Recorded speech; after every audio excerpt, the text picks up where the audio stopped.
So we know that giving people cash with no strings attached works. We know because we did it during the pandemic when the federal government issued millions and billions of dollars in stimulus checks and poverty dropped to its lowest rate in 20 years.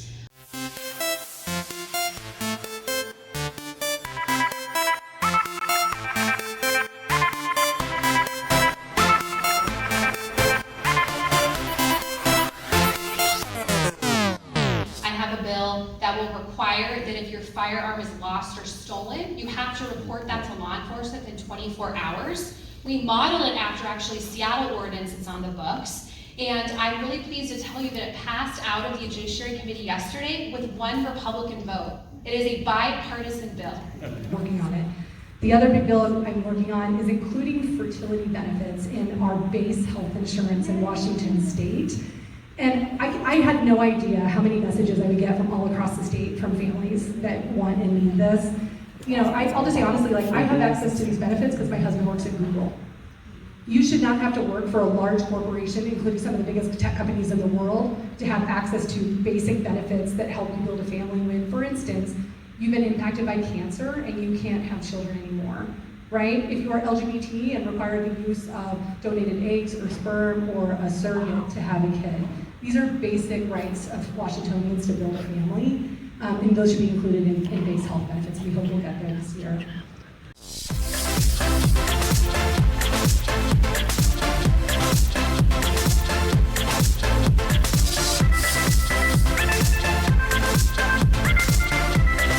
First question I got, property tax increases are forcing many families out of their homes and raise rents. Please don't pass increases on taxes. The idea of like no tax increases, no changes to tax policy, I don't think any of us agree with that. I think we all think that the wealthy should pay what they owe and our middle class working families and lower income families should get a bit of a break.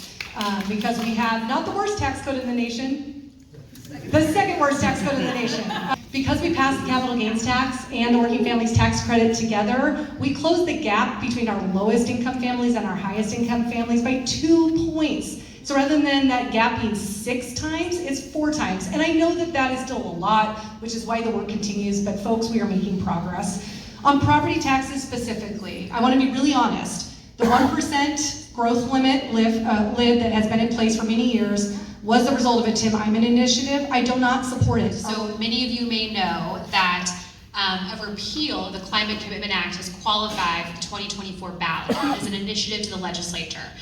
But I want you all to know that a lot of really smart people are thinking about this. I'm glad you're concerned about it, and I want you to know you should be concerned about it. And I want to make sure that we turn out our people just as much as they're going to turn out their people. So thanks for the question. Plus one to what Liz said, I think if you care about reliable ferry service, if you care about growing electric vehicle charging, if you care about electric school buses, all of that goes away if we don't have the Climate Commitment Act, if the polluters in our state are not paying their fair share for what they are doing to our state.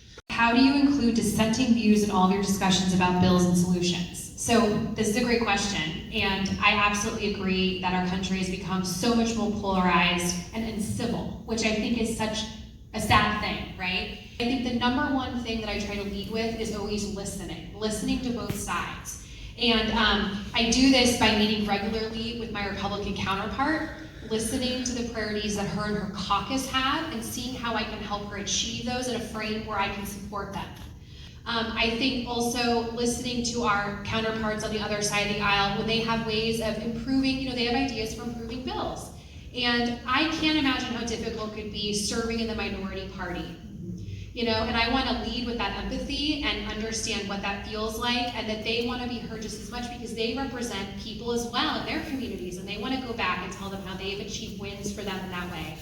And I think just one great example of how we did that is yesterday, we took a Republican amendment on my gun bill, to require 24-hour reporting of lost or stolen firearms, and that Republican voted for my bill out of committee, and now we have a bipartisan gun bill coming through the legislature.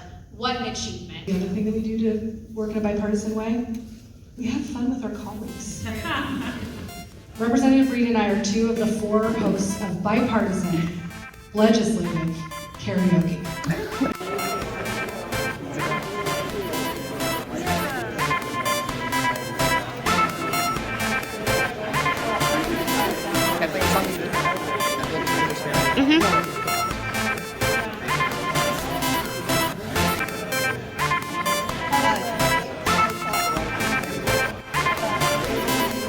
She's running away from us.